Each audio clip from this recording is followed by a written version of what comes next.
গতকালকে ত্রিপুরায় জালসাই ছিলাম, তো আমাকে বলছে হুজুর খবরদার মুসলমানদের করুণ কাহিনীও বলবেন না। তাহলে কি বলবো গো, কি বলতে হবে?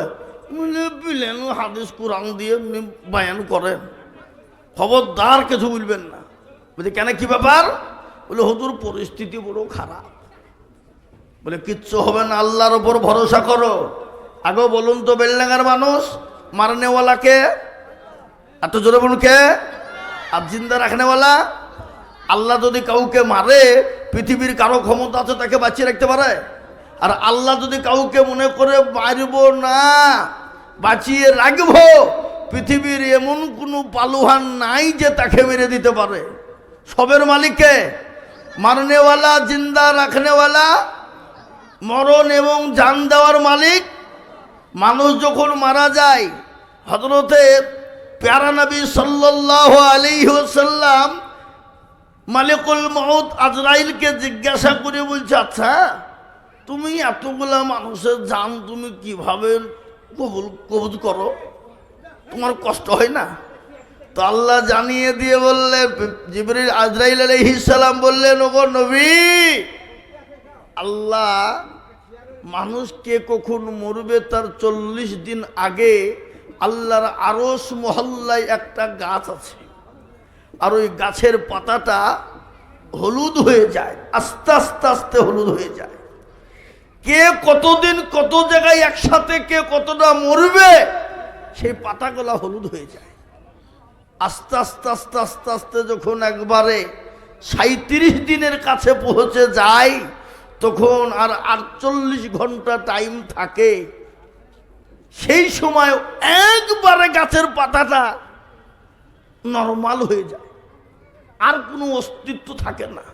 সেই সময় মালিকুল মউত যিনি মৃত্যুবরণ করবেন তার কাছে 3 বার আসবে।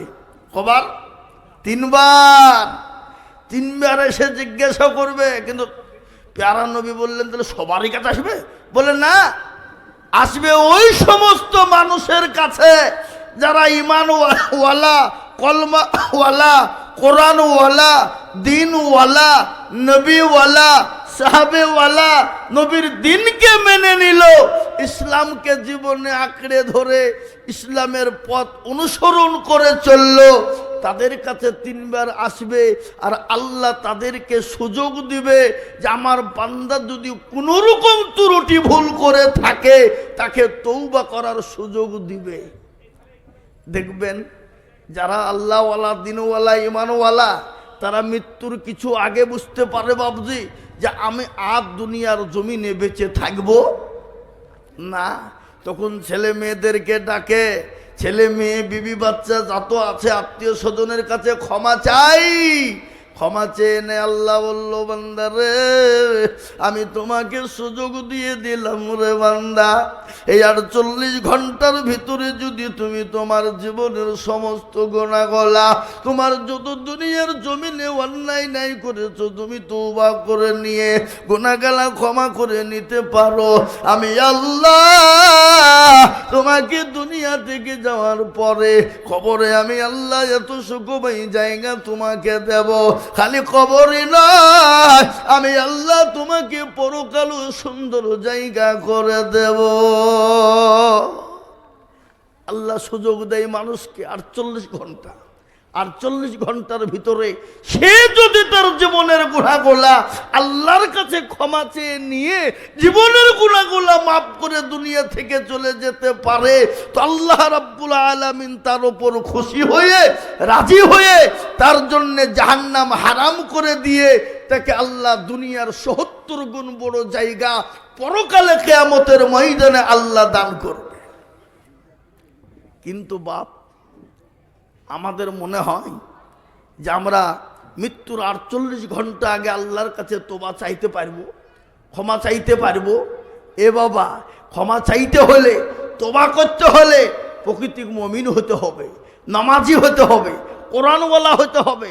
কিন্তু আমাদের ভিতরে তো নামাজ যারা আমরা পড়ি, এখন আমি প্রায় জায়গায় কথাটা আজকাল বলি বাবা, প্রায় জায়গায় বলি, আজকাল আমাদের দেশের মানুষ তো নামাজের ধার ধারে না। কি কথা বলেন আপনারা, ঠিক না ঠিক না? আপনাদের বেলডাঙ্গার প্রত্যেকটা লোক নামাজ পড়ে পড়ে না? হিসাব করে দেখেন, যোগ করেন। 98% লোক নামাজ পড়ে না। ক% পড়ে? 2%। তো আপনারা কি মনে করছেন যে 2% লোক মনে হয় এরা মনে হয় জান্নাতে চলে যাবে নাকি? এদের নামাজ ঠিক আছে নাকি? না বা এদেরও ঠিক নাই। কোনোরকম ভাবে 1% লোকের নামাজ ভাই বাবজি হয়, আর 1% লোক 15 বছর ধরে নামাজ পড়ে, 20 বছর নামাজ পড়ে, 18 বছর নামাজ পড়ে, দাড়ি পেকে গেছে, চুল পেকে গেছে, চোখে নরম, দাঁত নরম, কানে শুনতে পায় না, 20 বছর নামাজ পড়তে আত্মা হেতু জানে না। ঠিক কিনা জোরে বলুন?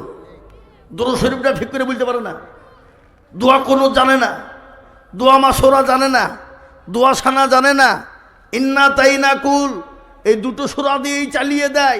তার মধ্যেও আবার দেখা যায় 20টা ভুল। কথা কন ঠিক না বেঠিক?